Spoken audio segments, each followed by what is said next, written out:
नमस्कार साथियों, हमारे साथ हैं गौरव त्यागी जी जो कि यूपी के रहने वाले हैं और कश्मीर से कन्याकुमारी तक भारत अन्न शुद्धि पदयात्रा कर रहे हैं और आज ये भोपाल में आए तो हमारी मुलाकात हुई है, तो हम उन्हीं से जानेंगे इस यात्रा के बारे में। गौरव जी, इस यात्रा के बारे में बताइए, क्यों आपने शुरू की और विचार कैसे आया, उसके बारे में थोड़ा बताइएगा ताकि ज़्यादा से ज़्यादा दर्शकों और किसानों तक ये बात पहुँच सके कि अन्न शुद्धि की क्यों ज़रूरत पड़ रही है।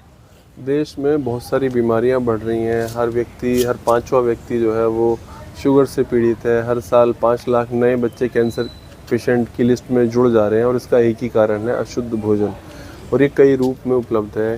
खेती में बहुत सारे रसायनों का इस्तेमाल हो रहा है, बहुत सारे स्प्रे का इस्तेमाल हो रहा है, केमिकल का इस्तेमाल हो रहा है, और बहुत सारे जंक फूड जो है वो अवेलेबल हैं बाज़ार में बच्चों को खाने के लिए, बड़ों को खाने के लिए।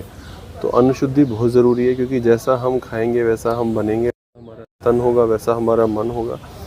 और मुझे खुद भी एक ऑटोइम्यून डिसीज़ है। मैं नहीं चाहता कि बाकी लोगों को इस तरह की कोई बीमारियां हों, क्योंकि इसमें मेरे परिवार का मेरा बहुत लंबा स्ट्रगल रहा है। और तो मैं इसीलिए इस पदयात्रा पर निकला, ताकि देश में हर एक व्यक्ति को, अमीर हो गरीब हो, किसी भी राज्य का हो, गांव का हो, शहर का हो, सबको शुद्ध भोजन उपलब्ध होना चाहिए। और न केवल ये उसकी ज़रूरत है, ये उसका हक भी है। तो सभी को इस बात को समझना चाहिए, शुद्ध भोजन हमारा हक है। आप कम शब्दों में माता पिताओं को क्या संदेश देना चाहेंगे कि उनको अपने बच्चों को कैसा भोजन खिलाना चाहिए? मैं स्कूलों में जाता हूँ, बच्चों से पूछता हूँ, बच्चों आज कौन सा खाने में, तो बच्चे लेके आते हैं पास्ता, इस तरह की चीज़ें, नूडल्स लेके आते हैं। तो माता पिता को ये समझना चाहिए कि जिस जल्दीबाजी के चक्कर में हम लोग अपने बच्चों को इस तरह का भोजन दे रहे हैं, वो बच्चों को बहुत बीमार बना रहा है। हम लोग उनकी पढ़ाई में खर्च कर रहे हैं, हम लोग उनको अच्छे कपड़े पहना रहे हैं, लेकिन अगर हम उनको अच्छा भोजन नहीं दे रहे तो सारी चीज़ें व्यर्थ हैं। दूसरी चीज़ों पर मुझे ऐसा लगता है कि आपको कॉम्प्रोमाइज़ कर लेना चाहिए, लेकिन आपको भोजन में कोई कॉम्प्रोमाइज़ नहीं करना चाहिए। प्लीज़, आपके बच्चे हैं, आपने उनको पाल पोस के बड़ा करना है। मेरा आपसे निवेदन है हाथ जोड़कर कि अपने बच्चों को अच्छा भोजन देना शुरू करिए, बहुत ज़रूरी है। चलिए, बहुत बहुत धन्यवाद गौरव त्यागी जी, और आपकी यात्रा मंगल में हो ऐसी हम कामना करते हैं। तो ये मैं आपका इनका बैनर भी दिखा देता हूँ।